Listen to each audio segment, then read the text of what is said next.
Josh McGuinness are with me. Give me your assessment of that 2-1 defeat for Northern Ireland. Yeah, it was a tough one to take, especially going 1-0 up in the first half. But I think Denmark, to be fair to them, they tweaked their formation in the second half. They came out with a bit more impetus and they managed to put us under pressure and they walked away with the victory. I think they managed to push 5 onto the back line. They pushed their fullbacks on high. Their wingers can come inside and they asked real questions. And then out of possession they went man for man, which forced us into making mistakes. And I think out of the whole game, I think that's what Michael will take out of it, where we managed to give the ball away under minimal pressure. You know, he demands that you take the ball and you look after in pressurised situations, and unfortunately in key moments in the game we didn't manage to do that.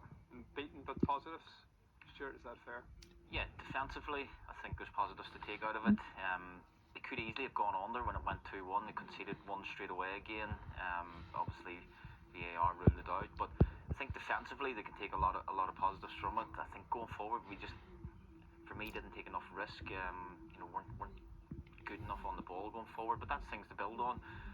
Michael will be pleased with what he's seen defensively. There'll be a lot to take out of it, and these last 2 games in Sweden and Denmark, there's certainly a lot that he can take from it. Yeah, better defensive performance than the last game when they were beaten 5-1. That's one of the highlights for Michael O'Neill and his team here tonight. No, of course, and you know, when you're defensively sound and you can keep the game as competitive as possible. You know, one goal will win you the game. Unfortunately, that wasn't the case tonight. But yeah, if you can stay in the game, it's always a formality that a set piece or a moment of brilliance, as we've seen plenty of times before in Northern Ireland games, that you can go on and win the game. But that just wasn't to be tonight. But I think the performance and the result tonight was important after what happened to us against Sweden, and I think we managed to do that. Of course, listen, you can pick the bones out of it, but there's a lot of positives to take going into the game on Tuesday against Iceland. Let's take a look at the second Denmark goal, second half, Stuart.